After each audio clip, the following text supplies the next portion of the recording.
Amém, queridos? Amém. Deus continua abençoando cada obreiro, a minha retaguarda, presbítero Paulo Terto, diácono Carlos José, o diácono Sérgio Naldo, que tem servido ali no setor e cooperado para o andamento da obra de Deus. Voltemos a nossa atenção para o texto, que é o segundo livro dos reis de Israel, capítulo de número 5. Nós lemos apenas 2 versículos deste capítulo, que narra a história de pelo menos 4 pessoas. Primeiro, narra a história de Naamã, que era chefe dos exércitos da Síria. Narra a história de uma menina, uma jovem de nome desconhecido, e narra a história de 2 reis, o rei da Síria e o rei de Israel. O certo é que, ao debruçarmos nesse texto, nós percebemos que Deus tem os seus meios de trabalhar, e Ele trabalha da forma que Ele quer trabalhar, e muitas vezes diferente do que queremos, do que imaginamos. Nós já ouvimos aqui esta noite de que Deus altera a rota, sim ou não? Ele altera. Às vezes traçamos uma rota, estamos certos que aquela rota vai nos levar ao sucesso, e Deus vai lá e altera esta rota.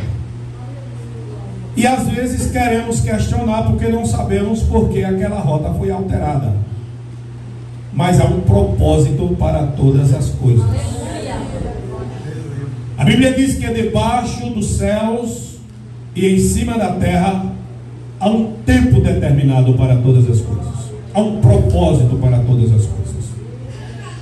O certo é que Naamã, com toda a sua pompa, com todo o seu prestígio, com toda a sua fama, com toda a sua autoridade como chefe, como conquistador, como vencedor de guerra, um dia ele passa em Israel, levando a sua tropa, e toma um cativo, uma jovem de Israel, leva como escrava, e chegando na Síria, colocam aquela moça justamente na casa de Naamã, e ela passa a servir a esposa de Naamã. Ela passa a ser a empregada daquela casa, ela passa a ser uma serva daquela casa. O que me chama a atenção desse texto é que aquela moça, mesmo não estando em Israel, mesmo estando em terra estranha, ela continua defendendo, ela continua proclamando, e ela continua falando do nome do Deus de Israel. Ela continua declarando a sua confissão de fé em quem ela acredita. Os dias vão passando, Naamã não sabia por quê, decidiu levar aquela moça para a sua casa. Ela também a priori não sabia por quê. Entre tantos soldados, o chefe dos exércitos preferiu levá-la para ser serva da sua esposa. Mas posso conjecturar que um belo dia, Naamã chega de uma batalha e chega feliz, chega contente, porque vencera mais uma guerra.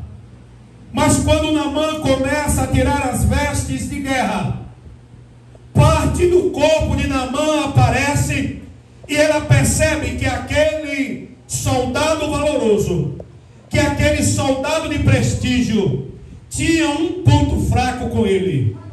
E o ponto fraco de Naamã era justamente aquela enfermidade, justamente aquela lepra, para os colegas de guerra, para o rei da Síria, para os soldados inimigos que Naamã abatera durante muitas guerras. Eles não sabiam e jamais imaginavam que aquele valente soldado, quando chegava em casa, que se despia das indumentárias de guerra, tinha algo que entristecia o seu coração, mas aquela moça percebeu, e ela logo entendeu que a sua vinda para a casa de Naamã era um ponto culminante para que o Deus de Israel fosse anunciado e para que o nome do Deus de Israel fosse glorificado naquela casa. Bendito seja o nome do Senhor. O que me chama a atenção nesse texto é que aquela moça, sendo levada cativo, ela continuou crente. Talvez não entendesse porque ela foi levada da sua pátria, foi levada da sua casa, foi levada do seio dos seus parentes. E aqui eu entendo à luz do texto e aplico nesta noite, que nem sempre vamos estar no lugar que queremos. Muitas vezes é necessário estarmos no lugar em que Deus quer que estejamos, para que o nome do Senhor seja glorificado em nossas vidas. É bom estarmos entre amigos, é bom estarmos entre parentes, é bom estarmos na terra querida, mas nem sempre o propósito de Deus é que permanecemos naquele lugar. E sendo assim, Deus vai criar situações, e não importa qual seja ela, não importa se é por vontade própria sua, ou não importa se é alguém que vai tomar de supetão e vai levar você para outro lugar, mas você vai estar no centro da vontade de Deus, para a glória do nome de Jesus. Analise a situação daquela jovem crente. E eu faço questão de dizer para vocês, moças e rapazes, jovem crente, fora de Israel, mas crente, na casa de um pagão, mas crente, servindo uma mulher pagã, mas crente, aleluia. E um belo dia, ela começa a dialogar com a sua senhora e diz: quem dera se o meu Senhor estivesse em Samaria. Quem dera se o meu Senhor estivesse diante do homem de Deus. Porque eu tenho certeza, porque eu conheço o Deus que eu sirvo, e conheço o profeta que serve a este mesmo Deus. E que se meu Senhor estivesse em Samaria diante do homem de Deus, Ele sararia a lepra do meu Senhor. Parece que enquanto ela está dialogando com a sua senhora, Naamã chega. E logo o assunto é encerrado, mas a mulher de Naamã, a esposa de Naamã, passa a Naamã o assunto. Qual era o assunto da conversa? Naamã fica animado e corre ao seu senhor, ao rei da Síria. Participa e diz: a menina que veio de Israel, a menina que veio cativa, ela falou assim, assim e assim. Bendito seja o nome do Senhor. Ela falou desta forma, desta e desta. E eu acredito, porque desde o dia que ela chegou, eu tenho visto a postura desta jovem, para a glória do nome de Jesus.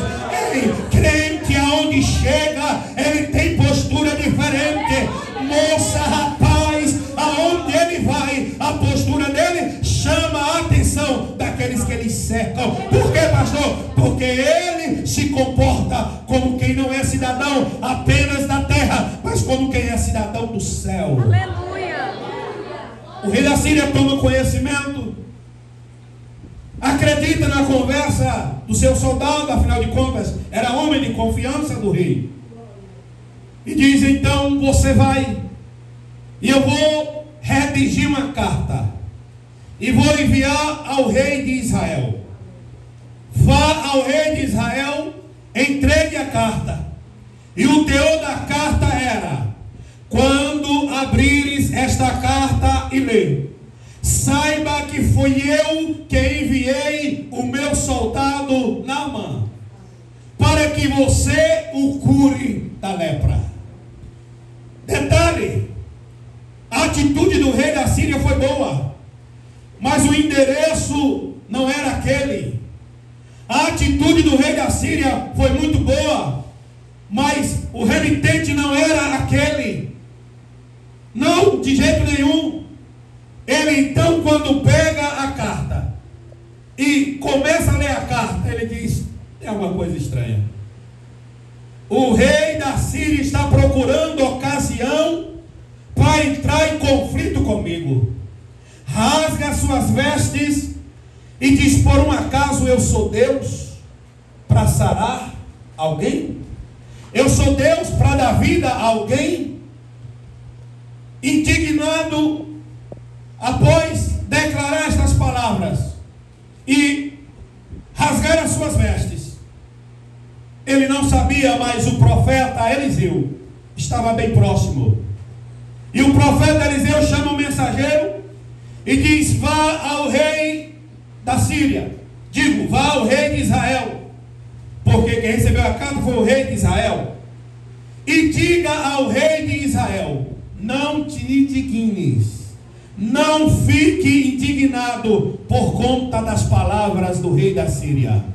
Mande que Naamã venha a mim, e ele saberá que há profeta em Israel, para a glória do nome de Jesus.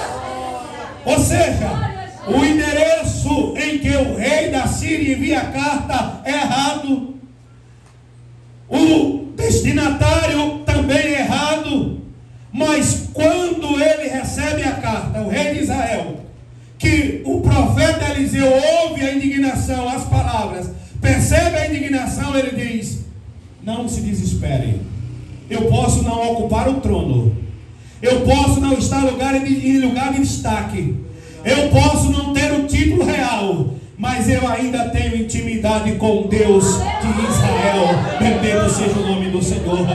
O rei da Síria tratou o assunto de rei para rei, mas não sabia que em Israel a coisa era diferente. O rei podia não ter intimidade com o rei dos reis, mas o profeta Eliseu tinha intimidade e era considerado homem de Deus, para a glória do nome de Jesus. Ora, quando a mulher de Naamã passa o relato da moça para Naamã, Naamã passa o relato da sua esposa para o rei da Síria, parece que o rei da Síria entende errado. Entende que o profeta de Israel era o rei. E na verdade nem sempre quem ocupa o trono tem a intimidade necessária para resolver o problema. Nem sempre quem está no comando tem o domínio ou tem a intimidade necessária. Estou falando de cargo de executivo. Estou falando de quem está comandando a nação. Pelo amor de Deus, não me interprete mal. Não estou falando de quem está no altar, porque quem está no altar é necessário ter intimidade com o dono do altar. Quem está no altar tem tanta intimidade quanto o profeta, ainda que não bata o pé, mas ainda consegue ter intimidade com Deus, porque serve ao Deus que usa o profeta. Então, quando ele interpretou errado, ele disse: só pode ser o rei de Israel que vai resolver o problema de Naamã. Manda a carta para a pessoa errada, a pessoa errada entende errado também, mas próximo dele estava a pessoa certa. Aleluia. Próximo dele estava quem tinha intimidade com Deus. Próximo dele estava um conselheiro, porque o profeta era uma espécie de conselheiro do rei. O profeta era uma espécie de quem ouvia as preces das pessoas e quem ouvia o recado de Deus e passava para o rei. E então, ouvindo ele isto, mandou o mensageiro dizendo: diga ao rei de Israel que não fique preocupado, mande Naamã a mim. E foi para casa. O rei de Israel chama Naamã, os seus soldados, sua comitiva, e envia a Eliseu. Quando Naamã dirige-se a Eliseu, ele começa a conjecturar na mente, começa a criar ideias na mente, como se dissesse: está próximo de eu me livrar desta lepra, porque quando eu chegar na casa do homem de Deus, ele vai se levantar em minha presença, vai invocar o nome do seu Senhor, e esta lepra vai desaparecer. Simples assim. Mas quando ele chega na casa do profeta, que alguém diz ao profeta, e certamente foi Geazi, o moço do profeta, que Naamã estava à porta, o profeta não deu nem as caras, o profeta nem apareceu. E aqui eu aprendo à luz da Bíblia que profeta que é profeta não tem preocupação em aparecer. Ele simplesmente ele libera a palavra e Deus se responsabiliza em cumprir a palavra. Por quê? Porque para o profeta mais importa é que o nome do Deus que ele sirva apareça e não o nome dele. O profeta não vai atender Naamã e manda Geazi dar a ordem dizendo: diga a ele que vá até o Jordão, mergulhe no rio 7 vezes e ele ficará curado desta lepra. Detalhe, a Bíblia diz que o Jordão estava em época de seca, não estava em época de cheia, porque época de cheia plena, a água, quando o rio já encheu, já chegou ao seu nível, vocês sabem disso, a água tem uma tonalidade clara, uma tonalidade limpa. Mas quando ele está recuando, quando ele está em época de seca, ele é uma tonalidade mais escura, mais lamacenta. E assim foi. Quando Naamã recebe o recado, dirige-se ao Jordão já reclamando, dizendo: no Jordão? Esta época? Não. No Jordão? Por um acaso em Damasco não tem rios superiores ao Jordão? Ei, Naamã, Deus estará alterando a rota. Aleluia. Ei, Naamã, você quer ir para Abana ou Farpá, mas Deus está mandando para o Jordão. Mas o Jordão não agrada, não é para agradar não, é para receber o milagre. Você prefere ser agradado ou você prefere ser curado? Não é para agradar, porque para agradar é fazer o que queremos e não o que é necessário fazer. Ele então dirige-se ao Jordão, mas não com intenção de mergulhar. Quando chega à beira do rio, aí é que ele desiste mesmo. Não está vendo? Abana é um rio muito melhor, Farpar é um rio muito melhor, e outra em Damasco. Aí ele cala um pouco e um dos seus servos entra em cena. E eu acho bonito a companhia de alguém. E aqui o texto chama a nossa atenção para sermos seletos, para selecionarmos amizades, porque uma amizade selecionada pode contribuir para o nosso bem ou para o nosso mal, sim ou não? Sim. Imagine se os servos de Naamã fossem tão arrogantes quanto ele. Tá certo, Naamã? Conversa, rapaz. Você está certo, você é o chefe dos exércitos do rei da Síria. Isso é um desprezo com você. Isso é menosprezar você. Não mergulhe mesmo não. Seria mais ou menos assim. Mas aquele servo acreditou na palavra do homem de Deus, o profeta Eliseu, e tinha humildade no coração e disse: meu Senhor, por um acaso o homem de Deus te pediu algo demais? Por um acaso ele te pediu algo impossível de se fazer? Não é só descer do cavalo e mergulhar no Jordão? É muito simples. E encorajou a Naamã. E aqui vai uma pergunta: com quem é que você está andando? As suas amizades estão contribuindo para você se aproximar do milagre, ou está contribuindo para te afastar do dono do milagre? Meu Deus. Ei, como é que está o seu ciclo de amizades? Na escola, no trabalho, na rua que você mora, na comunidade que você mora. Como é que está o seu ciclo de amizade? Mocinhas e rapazinhos, com muito respeito e carinho. Como é que está o seu... E nós adultos também. A espada corta para cá também, ou não? Sim. Porque não é só os jovens, porque é o que tem de gente de cabelo branco, cabelos brancos. Eu já tenho alguns, posso dizer, né?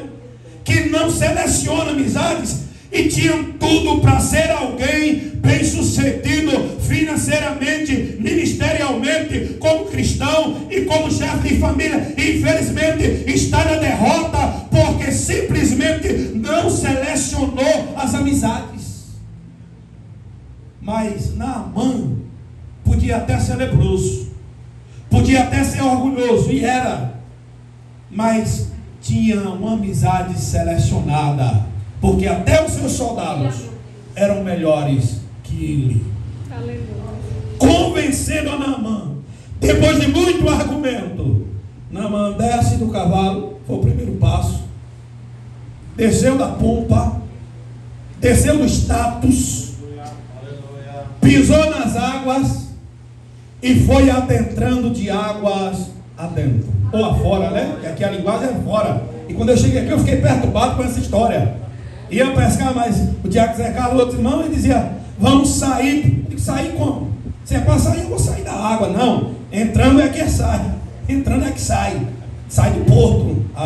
A ideia era essa. Naamã vai entrando na água, saindo de terra firme, vai então a água elevando até uma certa altura do seu corpo, e os soldados vão só presenciando, porque os soldados não iam entrar com ele.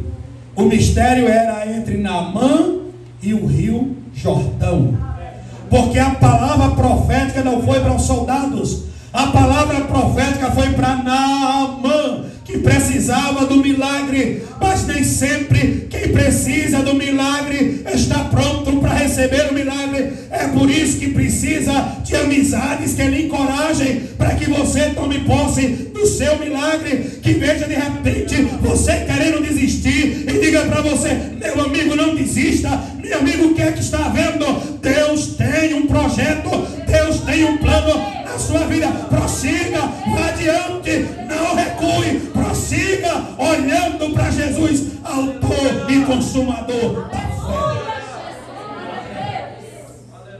Quando Naamã chega a uma altitude ou a um nível de água que podia mergulhar, quantos mergulhos? 7. Quantos mergulhos? 7. Ele deu o primeiro mergulho e nada aconteceu. É comum entrarmos em um rio, sobretudo quando ele está baixo, e quando pisarmos, já levantar um texto de lodo, sim ou não? Mas para receber o milagre não importa. O pior é descer do cavalo. Os valentes soldados, os valentes companheiros de tropa já o haviam convencido. Agora, mergulhar é o de menos. Segunda vez, a água foi ficando mais barrenta ainda. Terceira vez, e eu posso imaginar que toda vez que Naamã mergulhava, que olhava para a pele, do mesmo jeito. E alguém dizia: desista não, Naamã, continue. Só falta 5, que mergulhou 2 vezes já. Continua olhando, mas é uma vez. Olhou e nada. Naamã, são 7, não esqueça. A palavra do homem de Deus não cairá por terra. Prossiga mergulhando, ainda que cause incômodo, continue mergulhando. Aleluia. Mergulhar às vezes vai causar incômodo, mergulhar às vezes vai causar arrepios, mergulhar às vezes vai causar dúvida, mas você não pode desistir. Continue avante sempre. Só falta 4. Prossiga. Quando ele mergulhou a 5ª vez, que olhou para a pele e nada. A torcida continuava dizendo. E aqui é bom. E eu louvo a Deus por esse texto, porque não eram amigos apenas de fachada. Eram amigos que realmente torciam pela vitória de Naamã, pela vitória do seu Senhor. Porque Naamã era servo do rei da Síria, mas os soldados eram servos de Naamã. Sim ou não? Servia a Naamã. E aqueles servos torciam pela melhora e pela cura do seu Senhor. Quando Naamã mergulha a sexta vez, eles estavam dizendo: só falta uma. É agora. É agora. Quando Naamã mergulha a sétima vez, que sobe do rio Jordão, não tinha lama em seu corpo, não tinha sujeira, não tinha lepra, porque o Deus de Israel honrara a palavra do profeta Eliseu, e a pele de Naamã ficou como pele de criança. Oh, bendito seja o nome daquele que tudo pode e que opera mediante a humildade daqueles que recebem a sua palavra. O segredo de ser abençoado não é o status, não é o cargo, não é a fama, não é as conquistas. O segredo de ser abençoado é a obediência. E foi assim que Naamã foi curado daquela lepra.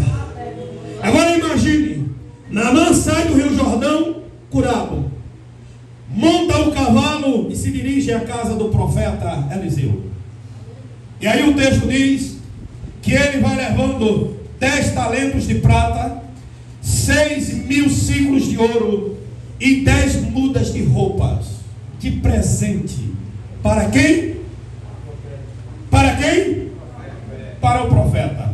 Só que me permita rapidamente voltar ao início desse texto, sem nos atermos muito. Quando o rei da Síria envia a carta e o endereço era o rei de Israel, esses benefícios eram para o rei de Israel, não era para o profeta a princípio. Mas o rei de Israel não tinha poder e nem intimidade com Deus. Quem tinha poder era o profeta Eliseu. Logo, automaticamente, os benefícios ficaram, ou ficariam, é bom deixar claro, para o profeta Eliseu. Quando Naamã volta à casa do profeta, e então Geazi vê todos aqueles presentes, e informa a Eliseu que Naamã agora era curado, aleluia, agora era purificado, embora tivesse questionado, mas agora sua alma estava agradecida e queria presentear o profeta Eliseu. Eliseu disse: diga a Naamã que pode levar de volta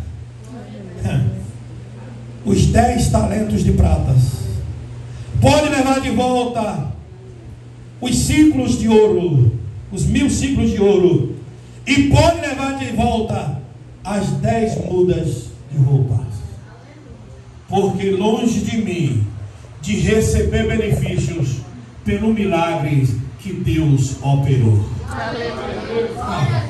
Ei, Geazi então passa o recado. Naamã coloca sua tropa de volta em direção à Síria, e Geazi fica com o coração nos 10 ciclos de prata, digo, nos 10 talentos de prata, nos 1.000 ciclos de ouro e nas mudas de roupa. E aí, meu querido, depois de botar o coração, já era. E concluo dizendo: de tudo que devemos guardar, a Bíblia recomenda guardar o nosso coração. Sim ou não? Sobretudo nessa faixa etária de idade de vocês, com exceções, pequenas exceções, né? São os mais jovens e os mais vulneráveis. Guarde o coração. Geazi guarda o coração? Não. Quando Naamã já vai a uma certa distância, Geazi atrás. Naamã, o meu senhor Eliseu desistiu de não receber os presentes. Já pensou? Ele resolveu aceitar. Pronto, se resolveu aceitar dele. afinal de contas, veio para ele. E quando Geazi pega todos aqueles presentes e volta à casa do profeta, e o profeta vê, o profeta diz: que fizera, Geazi? Por um acaso eu te ordenei, assim como Naamã era leproso, porque pegaste os presentes que eu rejeitei, a lepra de Naamã passará para você. Que crueldade! Sim ou não? Sim ou não? Não foi crueldade. De Deus não. Nem do rei, nem do profeta. Ora, o profeta era que possivelmente, se fosse na ótica de hoje, que se vende milagre, se vende mensagem, se vende canções, sim ou não?